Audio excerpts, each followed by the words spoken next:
As aqui apresentadas foram feitas justamente do talo e do buriti. Estamos aqui apresentando o fruto e o talo do buriti. Então eu apresento aqui um produto artesanal com grande riqueza de detalhes, cores vibrantes, além de ser leves e resistentes, umas peças com muita riqueza de detalhes. Bom, essas peças que eu vou iniciar agora faz parte da militaria, principalmente da Segunda Guerra Mundial. Nós temos aqui o caminhão M3 do exército americano. Você observa os detalhes que ele traz, como tanque de combustível, a lona e um conjunto de metralhadora, que recebeu o apelido de moedor de carne. Você observa que ele é um semi-lagarta, porque justamente uma parte da tração para enfrentar terrenos enlameados. Logo em seguida, nós vamos ver o SDKFZ 232. Ele possuía tração nas 8 rodas. Ele é um típico veículo off-road, ou seja, de grande mobilidade em terrenos de qualquer tipo. Ele podia atravessar tanto as lamas do inverno rigoroso russo, como também as areias do norte da África. Ele era muito rápido e possuía, você pode observar, a antena de rádio e ao longo dele demonstrando as cores típicas do Afrika Korps, que era um corpo alemão na África. Você demonstra ali o símbolo, onde você vê lá a palmeira simbolizando a divisão Afrika Korps. Logo em seguida, nós vamos ter o tanque americano Sherman, é o M4 Sherman, é o ícone do exército americano. Ele era robusto, mas ao mesmo tempo tinha suas deficiências. No caso aí, ele era movido a gasolina, ele fazia 1 km por litro.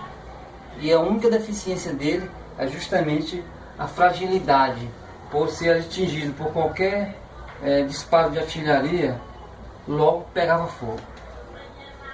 Logo em seguida, nós vamos ter aqui, ó, o Jeep americano, conhecidíssimo, foi produzido até a década de 60. O Jeep americano, esse foi usado em todos os teatros da Segunda Guerra Mundial. Ele era um veículo de alta potência, alta dirigibilidade. Além disso, ele possuía grande alcance. Sua velocidade era 96 km por hora. E Jeep significa, a palavra GP significa emprego geral. Logo em seguida, nós vamos ter aqui o SDKFZ 251. Esse aí era um veículo blindado de transporte de tropas.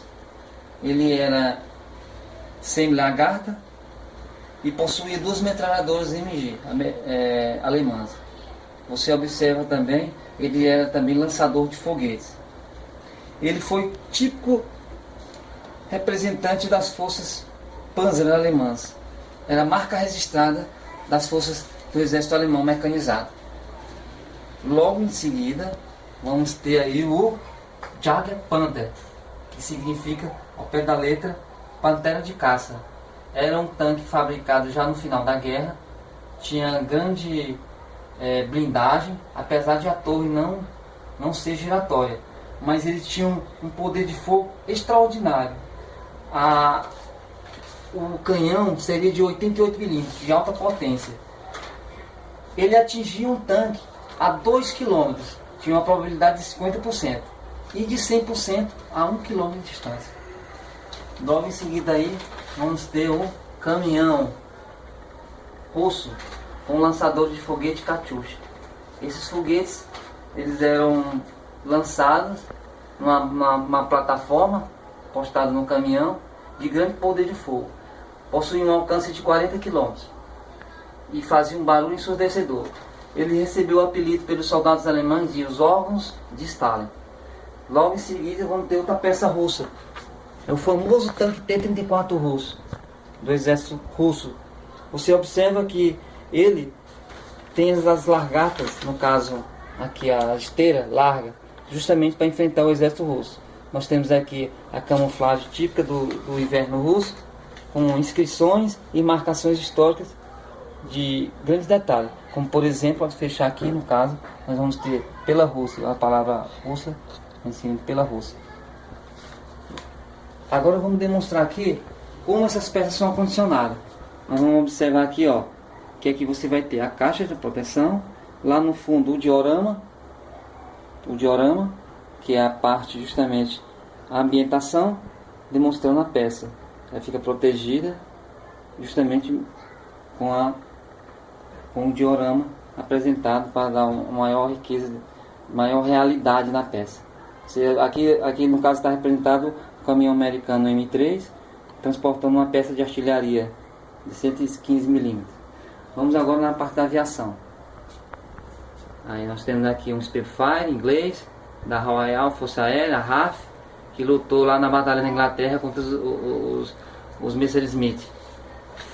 Essas caças eram muito manobrável, de alta potência de fogo, e também serviu como defesa das Ilhas Britânicas, certo? Um caça muito veloz, uma velocidade mais ou menos de 580 km/h. Agora vamos observar aqui uns caças da Primeira Guerra Mundial. Eles eram muito frágeis, mas para a época era muito potente. Você observa aqui é um Camel, Sulfite Camel, da Força Aérea Inglesa também. Foram eles que abateram o maior número de quantidade de aviões alemães, no caso os Albatros e os Fokkers. Você observa as duas metralhadoras potentes que ele tinha acima dele, aqui acima do motor. E logo em seguida nós vamos observar o avião Stuka da Luftwaffe, da Força Aérea Alemã. Só que esse avião ele tem uma característica muito interessante. Ele pertenceu a Hans Ulrich Rudel, que foi considerado o as alemão da Segunda Guerra Mundial, né? Só para você ter uma ideia, ele foi o piloto que teve maior número de missões dentro da Alemanha. Ele voou 2.530 missões. Ele fez 2.530 missões. Dentre essas missões, ele destruiu 800 veículos avariados, 519 tanques, 70 aviões no solo, um destroy, 2 cruzadores e um encouraçado. Então ele foi considerado o as alemão da Segunda Guerra Mundial.